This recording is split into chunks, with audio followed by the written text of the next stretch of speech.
Welcome to the Farm to School podcast, where you'll hear stories of how youth thrive and farmers prosper when we grow, cook, and eat delicious, nutritious local foods in schools. We're your hosts, Rick Sherman and Michelle Markestein. We are Farm to School and School Garden coordinators for the state of Oregon. Thanks for joining us today, everybody. We have a really special guest today, John Fisher. John Fisher is with Life Lab. He has been in the forefront and a main architect of the school garden movement in our country. Hey, John. Hi. How y'all doing? Good. It's really nice that you could join us. Thanks for making time. And you're coming to us Thanks from Santa Cruz, California. Is that correct? I'm in Santa Cruz County, currently sitting in Watsonville, California, on the south part of our county where we grow all the fruits and veggies for the world. For the world. How delicious. Well, tell us where you are at Life Lab. What's Life Lab? Yeah, so Life Lab's been around since 1979. We had a story of turning a vacant parking lot into a thriving school garden. And from there through the 80s and 90s, Life Lab's created curriculum and piloted garden-based education programs in the K-5 grade levels. And as we evolved, my journey with Life Lab started at around 2000, where I created an outdoor learning center on the University of California, Santa Cruz's farm. And I ran programs there, field trips, teacher trainings, summer camps.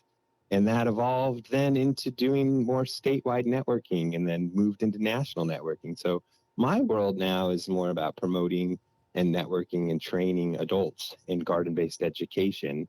And that's one main element that Life Lab thrives in. And another area where Life Lab thrives is our local programs, where we are continuing to run camps. And we have programs based in school districts, whether that's an instructor in a school teaching garden-based science and after-school cooking and nutrition. And then we also have support staff that are doing more of like the one person supporting multiple garden educators through technical assistance. Okay. And in all of this time, when you're doing all this, you found time to write a book too. I'm holding a copy right here, The Gardening Project, the book of gardening projects for kids. And could you tell me how that came about when that started? I think it was like 2012, as I remember. Yeah, so there was it's Blair was his name, up in San Francisco. He worked at the Alamini Community Garden and Farm, and somehow a book publisher connected with him and had inquired about, who would be good to write a book about gardening with kids. And he was an apprentice at the UCSC farm, and he remembered me and he knew of Life Lab and just kind of got us in touch with Timber Press, and they kind of pitched an idea of what they were looking for. And then that turned into a, book proposal that my coworker, Whitney Cohen, and I created. And our whole angle there was really thinking about how do families garden with kids. So it was less about school gardening. Yes. At the same time, Timber Press was working on a whole other school garden book with some great folks in San Francisco that have done school gardens for many years. And so our focus was we interviewed 20 different families that had strong kind of gardening ethics built in their family lifestyle. And we teased out different elements related to what makes a garden thrive over the years of your children. And my coworker and I put that together. She did most of the penmanship, and I did a lot of the research and photography and kind of the technical plans that we put into the book. And I'm glad you mentioned that it wasn't mainly for school gardens. It was a family-based book. I had that in my notes, and I was going to ask you. And matter of fact, I have asked you, like, have you ever planned to do a follow-up on like a book on school gardens? And you said you weren't really interested in doing writing, but you would rather do other projects. Could you expand on that a bit? There's a lot of books on school gardens already, right? And so I don't necessarily know if we need another print book, but what I like to do is create a strong blog. We have a lot of great resources at lifelab.org. So building out those web-based resources, we have a really strong YouTube channel. Obviously during COVID, everybody was making videos, and that bolstered our video collection on our YouTube channel. So those are some of the areas that I like to share information. I wouldn't see us writing another book on school gardens. We do have, other publications that we've written that focus on, how to start a school garden. So in terms of what I'd like to focus on related to like a type of publication, it would probably be more in the digital realm and continue to build upon the blog-based resources that we have and our YouTube channel, and then the work that I've been doing with the School Garden Support Organization Network, continuing to have some strong webinar content. Great. I think we can appreciate that. Michelle and I wouldn't go as far as to say print is dead or anything. I still read a book every night before I go to bed, and I still enjoy reading, but you're right. There's so many things out there, and Michelle has produced videos and digital content before too. So it's, in this day and age, with students and kids being able to access all that stuff, it's really great to diversify a little bit. Agreed. John, tell me a little bit more about peer-to-peer network. What are you referring to when you say that, and what motivates you to do that work? That's a great question. So in the school garden world, even more so than the school food world, folks are isolated. So at a school, usually there's only one school garden coordinator. Or if we're looking at a region, usually there's only one organization that's like, beating the drum or is the champion of school gardens in that particular region. So folks are often isolated. And so we've recognized that just getting people together, getting the right people in the room or on a forum or on a webinar, sparks will go off and people really get what they need. When I think of school gardens, I always say there's not one way to do a school garden. There's hundreds, and that's a blessing and a curse, right? Because there's no one way to do it. But to find out all those other ideas that might be relevant for your program come about by networking and talking to others that are in the same predicament as you. So school gardens, being that they don't normally have a sustained funding stream, and they're not necessarily institutionalized in most school districts, everybody's coming up with different ways, different funding mechanisms, different staffing models to get kids to receive instruction in a garden. And so getting folks to talk shop and share their ideas. What we see is someone will get an idea and they'll be, gets a little legs, they bring it home, they mix it up, and they make it work for their particular space. And so I've seen that over the years, sharing stories that I know have legs. For example, one funding mechanism that I like to share a lot is the sub swap model, where I met a teacher in Paso Robles, California. She got a paid full-time sub, a consistent sub every Friday. The same sub would come and release her to be the garden coordinator for her school, which I thought was brilliant because now you're getting a full-time career veteran teacher at the cost of a sub, and she would run the program for her school, fully embedded in the school environment. She knows all the students, she knows all the other teachers, great relationship with the principals. All of those things lend to success. And then her principal loved having her be the garden coordinator for the school. It's easy for him to find sub money, and he was able to provide this consistent sub.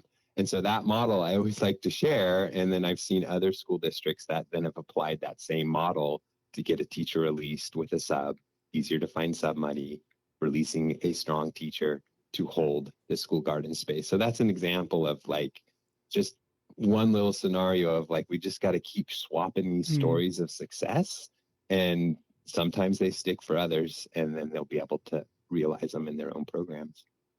Here locally, we've done a school garden survey every year in our state. And when we first started in 2012, we found that about 12% of schools in our state had a paid person actively teaching. It was mostly volunteers, as you're talking about. That sub swap is such a great model for people to look at things like anew. But the last time we did a survey, we found that I think it was like just about half of our schools had some form of educating going on. Either the teacher was allowed to teach a couple classes a day, or they were a full-time horticulture teacher, or we had a full-time school garden paid position. But so I think the needle is moving, but that hasn't really stuck with me, the sub swap. I must not have heard you say that before. It's kind of like something new to me. So that's really good. I'm going to have to try to push our folks to that model too. So. Yeah. And, it's not going to work everywhere. I know places have a lack of substitutes. In these models, what was nice about it is the teacher that was leaving was replaced by a sub that was the same sub every week, so there was continuity to the students. We've asked you this before of like, what would be your call to action? What would be the one thing that our movement in school gardens is needing? And I think I've heard you say many, many times is, we need paid positions in here. So I think I always say that like school gardens and cafeteria food education is an afterthought. It's more of a thought about food to nourish a body, which is great. But when you think of the school garden and the cafeteria as an integral part of the education system, then people's minds start getting turned. So I don't know. Do you still agree with that? That would be like our number one issue in our movement, as it were? Yeah. I mean, imagine if someone said, hey, we're going to teach second grade with all volunteer labor. Like that would never happen, right? Or like, we're going to have all janitorial staff be volunteers and community members. It's like to truly have the garden-based learning movement thrive and have strong programs, we're going to need paid people to do that. And it's and maintaining a living classroom or an outdoor garden space as a classroom actually is a little bit more challenging than, of course we've got to clean classrooms every day and janitors are paid to do that, right? But classrooms aren't filled with, irrigation systems and hundreds of millions of living creatures, and they don't flood and they don't freeze, they don't need pruning. So not just, the instruction's one part, but then caring for a thriving outdoor space that needs a little more maintenance and care than say an indoor space. So we definitely need paid people, and that's the challenge I think that we're, looking towards is like where, different states have created policy, legislation, money that goes to create gardens, but staffing them is a harder issue.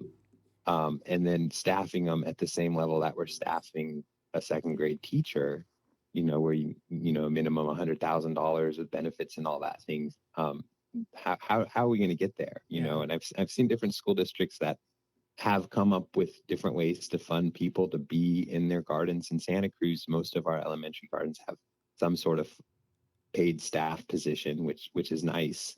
But still, it's not quite where it needs to be. And when you say that different staffing models, can you flesh that out a little bit more? Like how are these funding streams? Yeah. How are they finding them? Yeah. Oh, I mean, in Santa Cruz County, I could share in two of our school districts, there's a parcel tax for education. So it's every 9 years, this comes on the ballot. It's like Measure P, it's for the schools, and it pays for instructional aids. It may pay for some upgrades to the physical sites. And there's a small line in those millions of dollars that pays for the 4 garden coordinators in Santa Cruz City schools, and a small line that pays for the 3 garden coordinators in Live Oak schools. And so those are not huge school districts, but it is paying for part-time instructors to teach during the school year only. One of the districts has a few hours during the summer for the garden coordinators to continue to visit the gardens.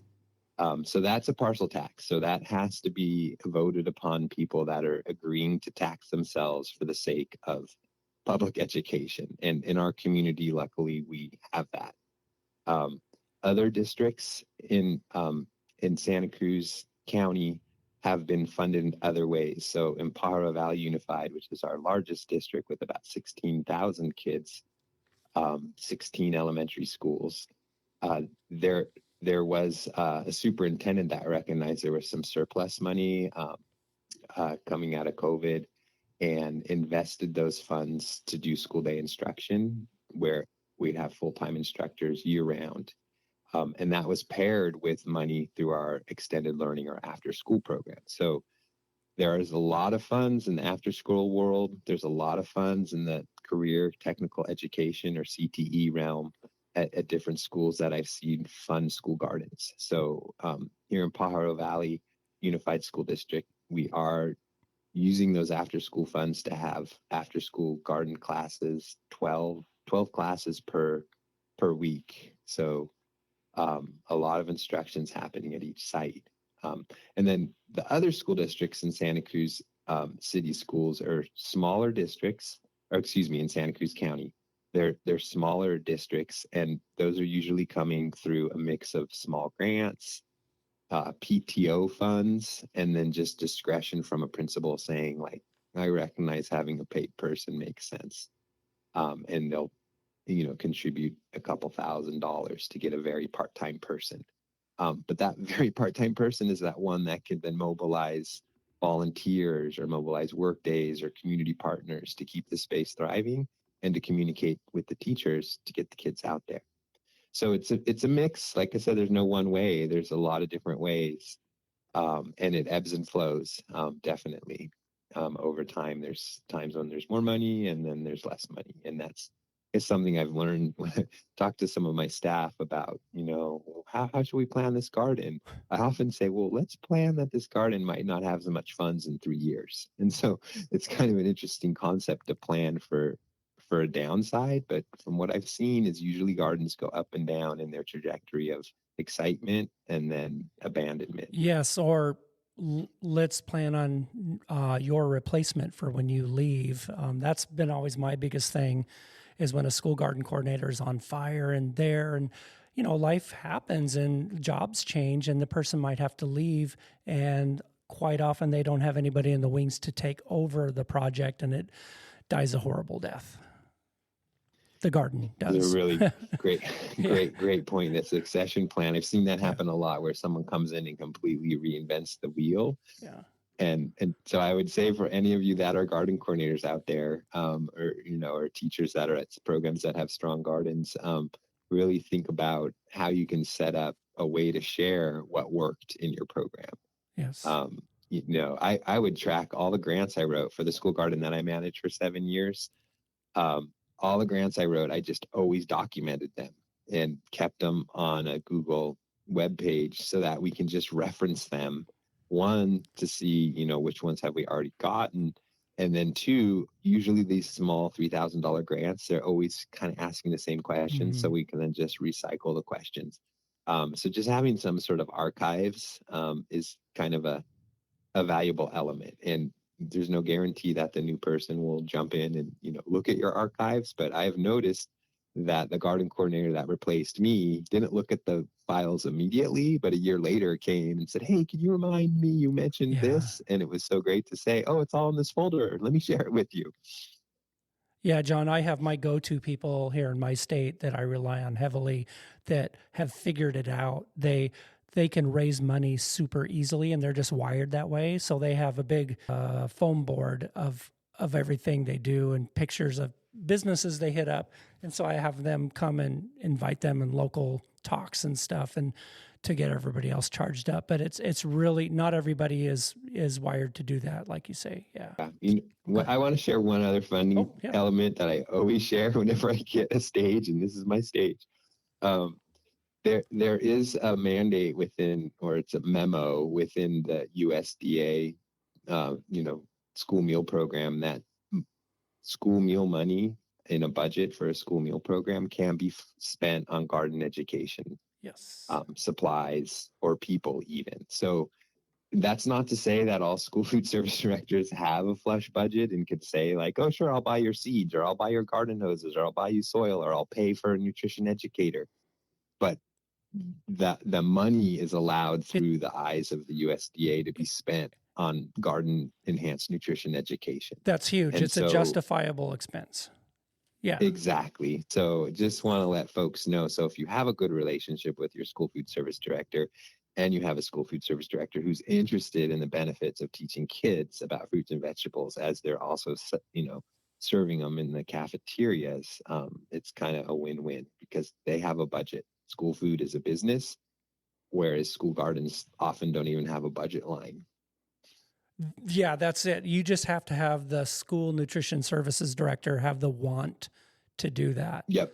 And like I say, we're moving the needle all the time. It's becoming more of a thing, but they have, speaking as a former food service director, I mean, there's so much on their plate that sometimes they might not necessarily have farm to school in their forefront. I mean, I was very passionate, let's say that, about farm to school, and so that it changed my life, and I do farm to school full time for a living now. But it's just getting people to see the benefit, and once they start getting the pats on their back, then it becomes easier, I think. Yep.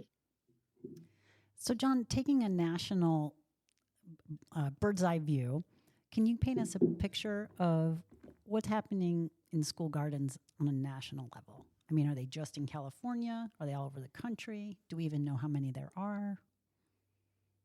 Yeah, that's the $1 million question. We do not know how many there are.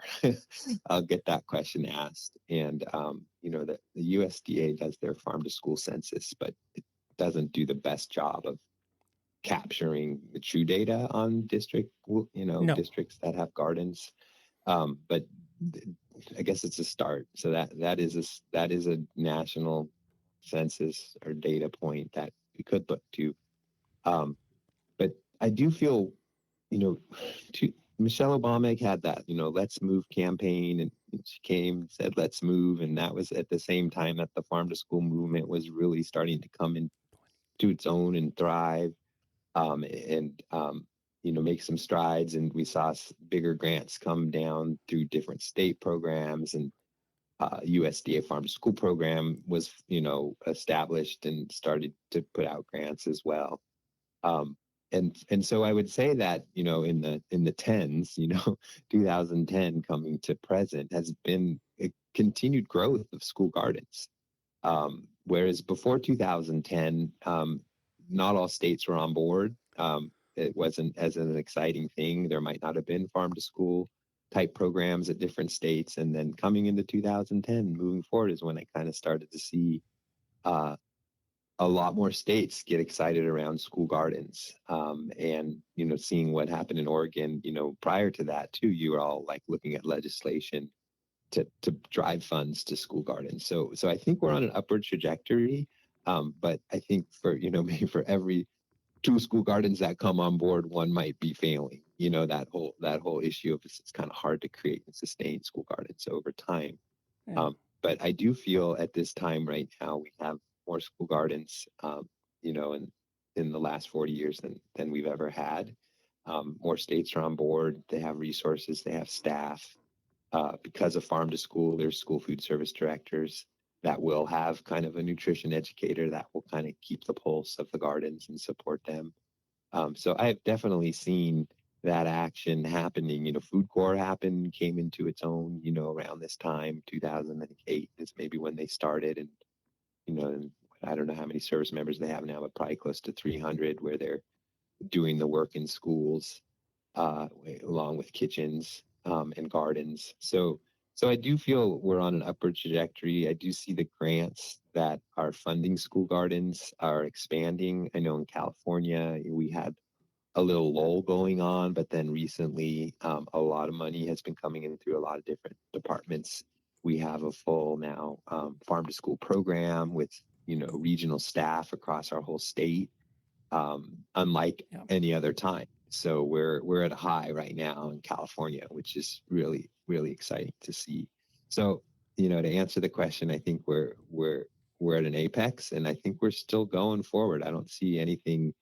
No research is coming out and saying school gardens are negative for kids. No, everyone wins. I do want to point out something you said. You said sometimes, or words to the effect of some school gardens are thriving and not all of them are. Like for every one, there might be some that are struggling. But I think that's important. Like in Oregon, we we're able to find out where all of our school gardens are. And I'm, as the custodian of that system, I never get rid of a garden. So it might be in hiatus status, but at least I know they've had one before and it just needs to be plugged in. And so I could give those to our regional coordinators for those people to say, hey, what would it take to get your garden up and thriving again? So I think knowing is the battle sometimes. And obviously in some states like California, it's as big as multiple states, in terms of number of schools. You have thousands of schools. So it's really hard to get a handle on all of those. Yeah. And that was just a made up stat, for every two new gardens, one fails. So don't quote me on that. But Rick, would you say that you see gardens come up and then disappear and it's kind of a cycle? Yes, definitely. I think so. It just depends on the leadership of the garden. And like if somebody, burnout is a thing sometimes, and it's just, like I said before, it's how good is your support network and how much is your, do you have somebody in the wings waiting to help? But yeah. I always call it the 3-year love bubble. Right? Yeah. Yeah. Everyone wants a puppy, right? Yeah. And how do you keep it going? Well, what do you think about this? Because I have been wondering if that's really not a problem, in the sense that there are so much skills and community that's built in the development and coming together of a garden. And even if it's the 3-year love bubble and it pops and it fades away, that doesn't detract from the next time the cycle starts up again. And people put attention and or the lives you touched in that 3 years. Like you might have developed some horticulturists, some kids that, that was valuable time. Yeah. Yeah. I've wondered that, actually, because part of me gets like, oh, was that a waste of time and resources? And the other part of me is like, maybe nothing's ever a waste of time and resources. No, I mean, what other space can you build community around and where kids can take pride and ownership? Usually they don't do that over their textbooks. They don't do that over their chairs. But a space, I had kids come into the garden and pull me aside and run with like delight and point to a tomato plant and say, I brought that from home and put it in the garden. Like there was so much. And this child chose to do it during his recess, to like garden and tend his one little tomato and watch it thrive. Yeah. So there's this sense of pride and ownership that, unlike many other spaces in the school, that a garden could create. I had one garden coordinator share something I thought was really interesting. At first, I'm like, that's not a good idea. And then later I thought, maybe that is a good idea. They say they like to build cob benches, ones made out of freeform mud, because they fall apart and then you're going to have to get a group of people to rebuild it later. And to me at that time, I was like, no, I just want something to last forever. But there's something to say about having something that, like, over time you have to reinvest and relearn and recommit. And I just thought, that was kind of an interesting metaphor to this whole idea that gardens could build community, like you build it in, Nice. Well, John, I could probably talk to you for another 2 hours about some of these things. There's things that we probably even haven't got to. We're just scratching the surface. I will commit to, however, in our show notes, if you go to the show notes there, you'll have John's bio and some really nice surprises about John's life that you can read about. And you guys can be more educated there too. Great. Thanks so much, everyone, for listening today. And thanks, John, for joining us. Thanks for hosting this. This is great. The Farm to School podcast was written, directed, and produced by Rick Sherman and Michelle Markestein, and it was made possible by a grant from the United States Department of Agriculture. The content and ideas on the Farm to School podcast does not necessarily reflect the opinions of Oregon State University, Oregon Department of Education, and the United States Department of Agriculture. The USDA, Oregon Department of Education, and Oregon State University are equal opportunity providers and employers. Do you want to learn more about Farm to School and school gardens? Check out our website, episodes, show notes, and contact information at farmtoschoolpodcast.org. That's farm2school, all one word, .org. We would love to hear from you too. Stop by the website Michelle just mentioned to say hello or give us an idea for a future podcast. Again, that's www.farmtoschoolpodcast.org. Thanks, everyone. Thanks, John. Thanks, John. Great talking to you again. Thank you. Bye-bye.